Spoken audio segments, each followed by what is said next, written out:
Tonight's guest is the cure to whatever's ailing you. His new book, Naked Pictures of Famous People, is out September 23rd, and he will be the new host of Comedy Central's The Daily Show. Jon Stewart, ladies and gentlemen. Jon Stewart. Oh, that's funny. Tragically funny.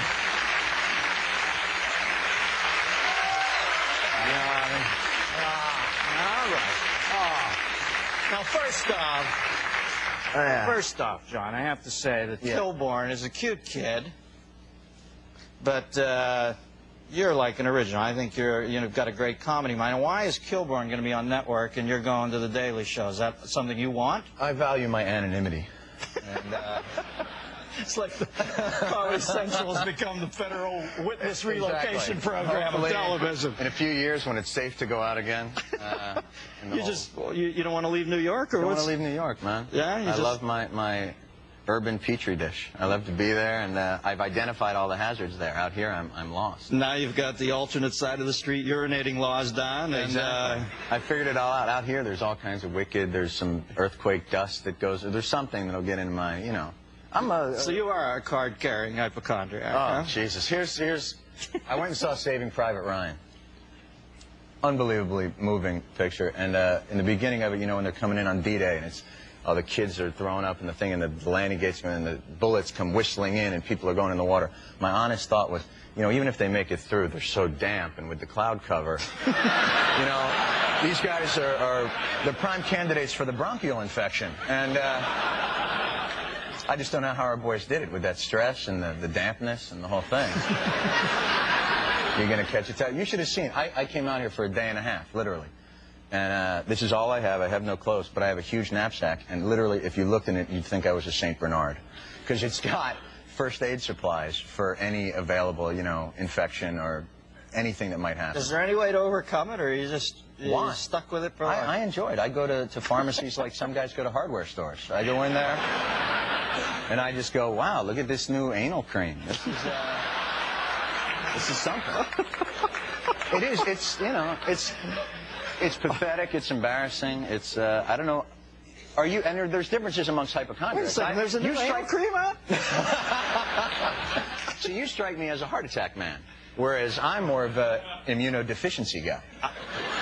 I'm working brain tumor right now. Are you working? I've had this tinnitus. I've got the otitis media. What do you have? What is that? The middle ear infection. Thermomandibular joint problem? No. It's got nothing to do with the bones. Wait, we got to talk for a second. What's so pathetic about it is you're right. It's an incredible luxury. It's like hypochondria is like agoraphobia. It's like bulimia. It's that thing that, you know, agoraphobic cavemen or bulimic cave women, you know, they don't survive long enough. I fully believe that if I were born 60 years ago, I'd have been dead in 15 years. I got, you know, how many people in the Middle Ages had bad sinuses? You know what I mean? They'd be dead. It just doesn't, you know. You'd be carrying around a Sucrets box full of leeches. Exactly. It's a whole... I don't know what to do about it, but it is. When I open up my medicine chest, it's like a photo album. I can literally look at, you know, like every prescription is a walk down memory lane. You know, oh, God, remember these eardrops from when I had the swimmer's ear? I went to the Caribbean. You know, it's like... Well, it's hard on you. It's more hard on the person in your life. More hard or harder on the person in your life. And how does your girlfriend deal with it? She likes it. She thinks, you know, it's what it'll be like, she thinks, when we're old together. You know, she likes the idea of going out with an elderly gentleman. And because I have the prescriptions by the bed. I mean, for me, she's a buffer against sexually transmitted disease. I mean, it's, you know, I mean, AIDS was for a sexually active hypochondriac. I mean, your dick is the state capital. You know what I'm saying? Like, it's what the Berlin Wall was to communism. I mean, when that falls, the whole fucking thing goes down. So, you know, it's...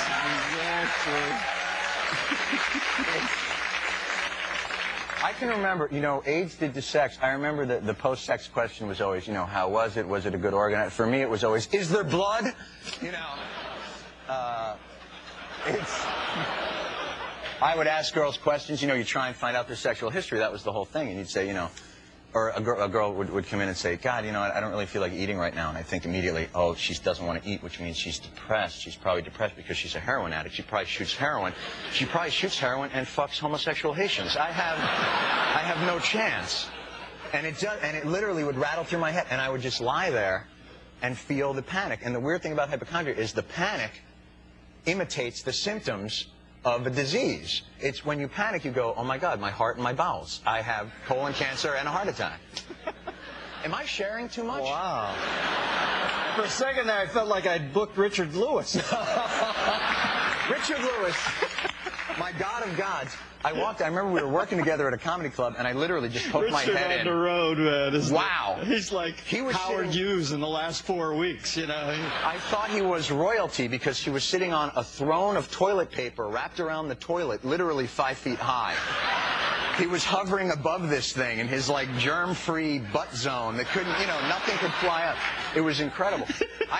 What is your worst, every hypochondriac can point to their worst sort of apocryphal moment when they knew. Do you know yours when you thought it's over? No, I don't. I just have nebulous symptoms for the last 44 years. Yeah, I was an embryo. I remember laying in the crib watching that mobile spin and think, oh, that's coming down.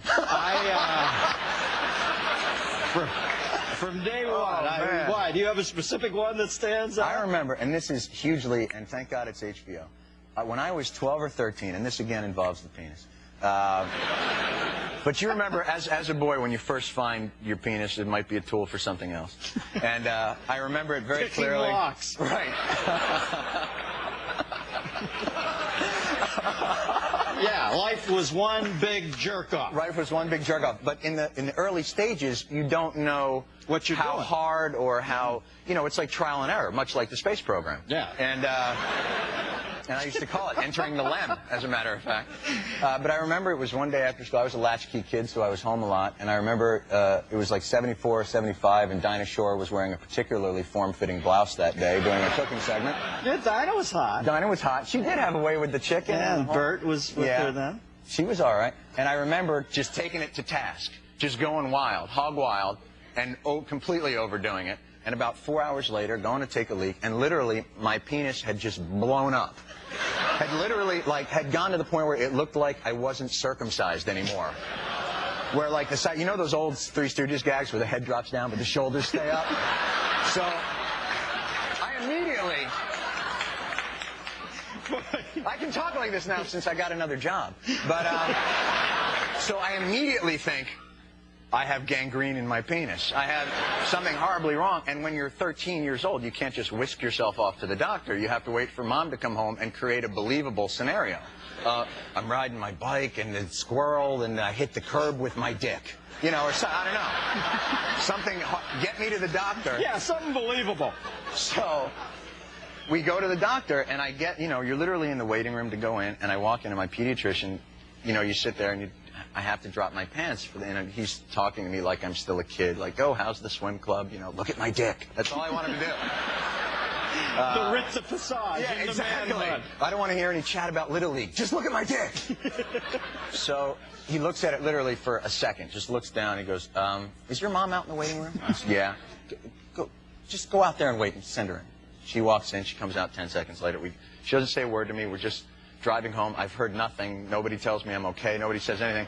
About halfway through the ride home, she just turns to me and goes, would you like a subscription to Playboy magazine? And that was it. Wow, the progressive mom. That was it. Huh? That was got a phone call for you. It's from your mom. No, it's from Nancy in Chattanooga, Tennessee. Nancy? Hello, Dennis. Follow that scenario up, baby. That one, well, unless you drop back on the Clinton joke about taking tours through the White House with his pants down, I don't know really how to come back on that one. Okay, get to the question. Okay. If either one of you really encountered a hypochondriac, what did you do? I didn't hear it. Sorry. My tinnitus is acting up. We didn't hear you, hon. What was that? Have either one of you ever encountered a real hypochondriac? Well, you know, we're teasing about it here, but obviously, at some point, I think the serious hypochondriac is just so freaked out at the instable nature of the world right now and how many things can go wrong with your body.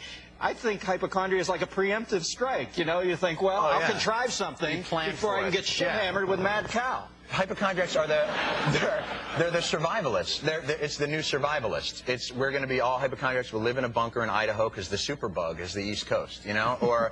But the tough thing for hypochondriacs is, have you ever met somebody who's really sick, and then you just feel like a giant asshole, where you're literally, I'm a hypochondriac, and I'll meet a guy who has a brain tumor, and you just feel like like if the boy who cried wolf lived next door to Little Red Riding Hood, where you're like, oh my God, I'm worried about the wolf, I can't go out of my house, and she's like, he ate my grandmother. Now tell me real quick about this new book. What's the title? Nude Pictures of Famous People? The book is called Naked Pictures of Famous People, and the cover is Abraham Lincoln with his hands over his balls, completely naked, with his top hat and a black bar over his eyes, and I hope it's funny. It's like, you know, like the old comedy books, the Woody Allen books. It's like, essays. Yeah, it's like a shittier version of one of those. So. Well, anything's shittier than Woody. Exactly, I mean, he's the master. War of Mensa. That's the greatest. And the Kugelmoss episode, for God's sakes. Johnny Stewart, good luck with your new show. Jon Stewart, ladies and gentlemen, stick around.